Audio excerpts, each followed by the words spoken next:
literally get asked tons of questions about what it's like to live in Houston. So in this video, I'm gonna break down the top 5 questions that I get asked the most from people that's looking to move to the greater Houston area.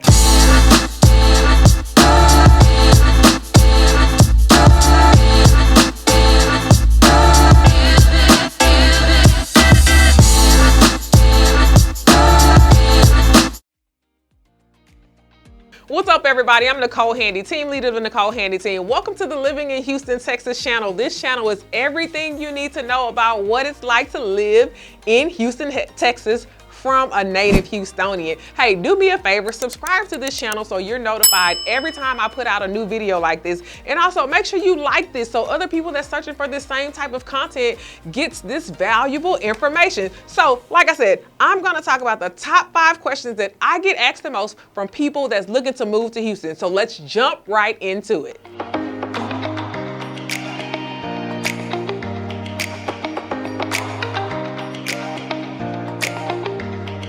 So the first question is, does it flood in Houston, Texas? And the answer is yes. Guys, I know you've seen the news and all of the quote unquote catastrophe that happens when Houston gets a hurricane or a major flood or something like that. So guys, we are on the coast. We are close to the Gulf of Mexico. So major hurricanes are prevalent here. On average, I say we see a major hurricane about every 5 to 7 years. We may see some smaller ones that don't do a lot of damage in between, but yes, if a hurricane comes or torrential rain comes, it's more than likely that Houston is gonna flood. But here's the caveat, guys. So watching the news can make you freak out, right? The news is gonna show you the absolute worst. There's actually plenty parts of Houston that actually don't flood. There's more parts of Houston that don't flood than that actually do flood. But if you're worried about flooding or living in a flood zone or something like that, I'd say get with the realtor that can really help you guys understand where the flood zones and flood areas are and things like that. So the first thing, our active hurricane season, it's most active in the months of August and September. So if we see a storm or flooding or something like that, we most likely see it in August or September. But number 2, if you're searching for a home and you want to know if it's in a flood zone, it's really simple to tell here. So the first thing is, if your home is in a flood zone in Houston, it will start with an A. Right? And you can look all of this stuff up on FEMA.gov. I'm actually going to show you how to look up an address and see if it's in a flood zone. But so one, if it starts with the flood, if it is in a flood zone, it starts with A. For example, flood zone AE or something like that. If it's not in a flood zone, it starts with the letter X. So just kind of keep that in mind. Now, why flood zoning is prevalent here? Now guys, some homes are actually in a flood zone and they never flood. But why it's a big deal here, if you're getting a mortgage loan and your home is in a flood zone, the lender is gonna require that you get flood insurance. So I'm gonna switch over to my computer so we can go to the FEMA.gov website and I can show you guys really quickly how simple it is to look up if a home in Houston is in a flood zone. Okay guys, I'm gonna show you how to search if an area in Houston is in a flood zone or not. It's very simple. All you do is go to FEMA.gov, and once you're on their website, click flood maps, and then just click flood maps again, and it's gonna take you to the flood map site. Now what you wanna do is scroll down until you see Map Service Center. And once you click on that, you just simply put the address in. So I'm going to put an address in that I know is specifically not in the flood zone. And you just need like the basics, the zip code, the address, some form of it. The website is pretty good about finding addresses, even just with like the street number, name, and then the zip code. So anyway, the flood map is going to come up. A map of that area is going to come up with that address. So if you see here, what you want to look for, particularly if the area is in a flood zone, on this map, it would be covered in these 2 colors down here. So it would be covered in like this light blue color or this light blue color with these orange streaks in it. And I'll show you an area that has that so you can see the difference. But this particular area is not in a flood zone. Hence, you really don't see any coloring of the map. Now, what we want to look for is when we look for flood zones, we want to look for zones that start with an A. So if it starts with an A, it is more than likely in a flood zone in Houston. If it starts with an X, then it's not in a flood zone and flood insurance won't be required if you have a mortgage loan. So, okay, so again, this is one that's not in a flood zone. Let me just go back and I'm going to put an address that is in a flood zone so you can see what that looks like. So you can indeed see the difference. All right, so now this is an area that is in a flood zone. You'll see the marker of my location is right here, but you see all of this area, it's colored in this blue teal color. You see that? And then it says zone AE. That means that the property is in a flood zone. Now, that doesn't necessarily mean that it has flooded or will flood, but technically it is deemed by FEMA in a flood zone. And then you'll see over here, this shade also zone AE, and it has like the teal and orange stripes going through it. That is an indicator that it's in a flood zone as well. So the second question I typically get is, do I need a car when moving to Houston? And the answer is absolutely, you need a car. Houston is a huge city, and depending on where you live, there's not a lot of walkability.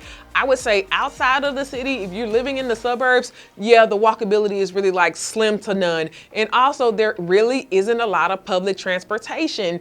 Most of our public transportation, or our good public transportation that's gonna get you around in the quickest manner, is definitely gonna be in the inside of the city. Now, Houston, driving from one side of town to the other can take about 60 minutes. And honestly, that's with no traffic. So keep it in mind, you do need a car if you live in Houston, Texas. Now, again, if you live inside the city or close to downtown, you may not need your car as much as you do if you live inside the suburbs. But to get around our Metroplex and to get around in the most efficient way possible, you need a car. Okay guys, so question number 3, where do I live in Houston, Texas? And it really all depends on your personal desires and what you want. If location to all major Houston attractions is important, and some sort of walkability is important, and access to nightlife is important and things like that, you definitely want to live inside the city. However, most of my people that have families, or they care about space or tons of community amenities and things like that, then you're gonna more so be in the suburbs, especially when it comes down to the school districts. You'll find most of the top ranked schools in Houston or in the greater Houston area are in the suburbs or in the surrounding counties, all right? So just keep that in mind. Also, access to, your everyday common amenities for families, like access to grocery stores, just some of those everyday stores that you go to like your local drugstore and things like that. Those are more prevalent, and you have more access to those things in the suburbs. That's where it's going to be closer to your home. Now in the city, living close to downtown and things like that, you can definitely find those things, but they're not as prevalent, and you may be looking at a short drive or an Uber ride to get to some of those places. Either way, city, in my opinion, is great. Living in the suburbs is great, but it really all just depends on you and what you're looking for in a home in an area. Okay, question number 4. How are property taxes calculated in Houston? And it's a Texas thing, because property taxes are calculated the same way all across Texas. Now, number 1, Texas does not have any state income tax. So what that allows you to do is keep more of your income in your pocket. But I can rest assure you, they make up the money with property taxes. So let me explain the quick and dirty formula of how property taxes work, and I'll also explain how most of the time it's included in your mortgage payment if you choose to include it in your mortgage payment. Every area around Houston has a tax rate. You'll find some of the lower tax rates inside the city or close to downtown, and the more higher tax rates out in the suburbs. So on average, the tax rates closer inside the city range from like 2.4 to 2.8%. But in the suburbs, they can range anywhere from, about 3% to 4%. There are some suburbs that are still kind of low like the city, but they're rare. You'll definitely be looking at around 3 to 4% if you're looking for a home in the suburbs. What our county appraisal district does is they go out and they evaluate the value of your home or property every single year.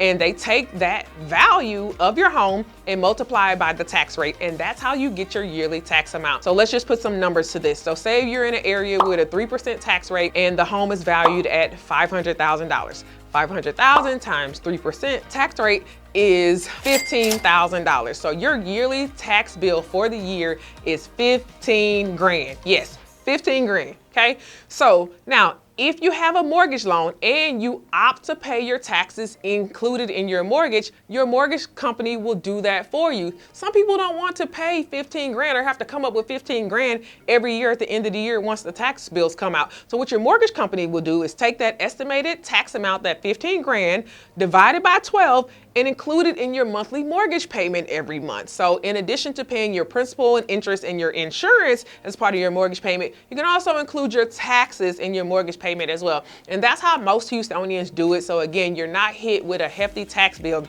at the end of the year. But that, in a nutshell, is how Houston and Texas property taxes are calculated. Okay, my last and final question that I get the most is, does Houston have homeowners associations? And the answer is yes, we absolutely have HOAs.